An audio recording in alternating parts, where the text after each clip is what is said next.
Hello my dear friend, I am Abhishek Kesari.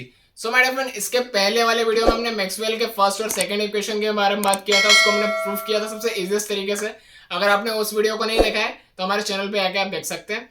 साथ साथ में इस वीडियो में हम स्टडी करने वाले हैं मैक्सवेल भैया के थर्ड इक्वेशन को।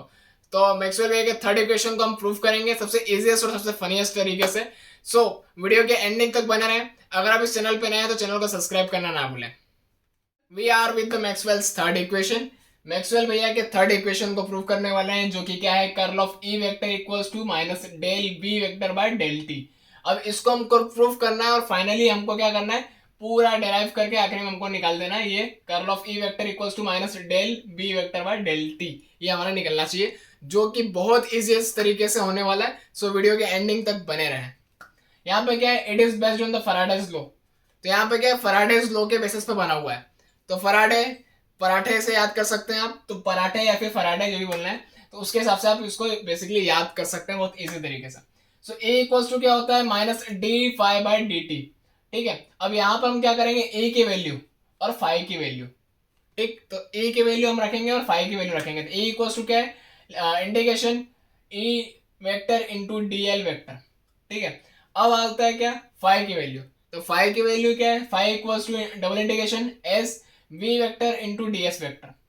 अब हम क्या करेंगे कि यहाँ पर e की वैल्यू और फाइव की वैल्यू दोनों का हम सब्स्टिट्यूट कर देंगे इस फॉर्मूले में। e इक्वल्स टू क्या है, e equals to minus D five by D T, इसमें हम रख देंगे। तो e की वैल्यू क्या है हमारे पास, integration e vector into D L vector, और फाइव की वैल्यू क्या है, डबल इंटीग्रेशन s सरफेस के लिए v vector into D S vector.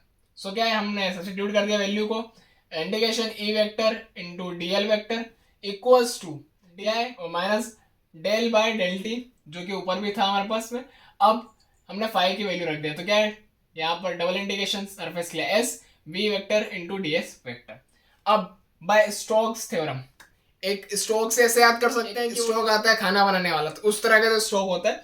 तो बेसिकली यहाँ पर भी इस तरह का कुछ स्टोक्स थ्योरम है, जिसको आप इसी तरीके से ऐसे याद कर सकते हैं। लेफ्ट हैंड साइड जो है उसमें हम स्टोक्स थ्योरम को लगाएंगे।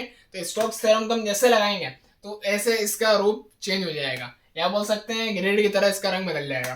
क्या है, तो यहाँ पर integration E vector into D L vector equals to क्या हो जाएगा, अब double integration surface S curl of E vector into D S vector.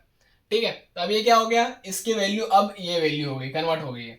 ठीक है, अब इसके बाद हम क्या करेंगे, इस वैल्यू को हम यहाँ पर इस फॉर्मूले में इस जगह पर हम सब्स्टिट्यूट कर देंगे। मतलब इसकी जगह पर हम क्या कर देंगे, अब ये वाला double integration S curl of E vector into D S vector, इसको रख देंगे। तो हमारा फाइनली अब इक्वेशन अब क्या बनने वाला है, फटाफट हमारा इक्वेशन आने वाला है फाइनल। क्या होगा, डबल इंटीग्रेशन एस सरफेस के लिए curl of E vector into D S vector equals to क्या हो जाएगा, यही वाला पार्ट पूरा का पूरा वापस से रख देना है, माइनस क्या है यहाँ पे, del by del T double integration surface के लिए B vector into D S. ठीक वेक्टर, अब यहाँ पर क्या आ जाएगा, साथ में यहाँ माइनस रहेगा। ठीक है, अब यहाँ पे क्या हो जाएगा, डबल इंटीग्रेशन एस क्या है, कर्ल ऑफ, यहाँ पर हम क्या करेंगे, इधर भी डबल इंटीग्रेशन इधर भी डबल इंटीग्रेशन कर्ल, यहाँ पे भी, तो सीधा क्या हम क्या करेंगे, यहाँ पर डी एस वेक्टर। अब इसको कॉमन लेकर एक साइड में कर देंगे हम इधर से इधर, तो क्या हो जाएगा, डबल इंटीग्रेशन एस सरफेस के लिए हो गया, कर्ल ऑफ ई वेक्टर, यहाँ माइनस में था क्या, del B vector by del T, इधर हो जाएगा तो क्या आ जाएगा, प्लस में हो जाएगा। तो curl of E vector plus del B by vector by del T. अब डीएस वेक्टर इधर भी, डीएस वेक्टर इधर भी, ये आ गया कॉमन इधर, डीएस वेक्टर बाहर इक्वल्स टू जीरो।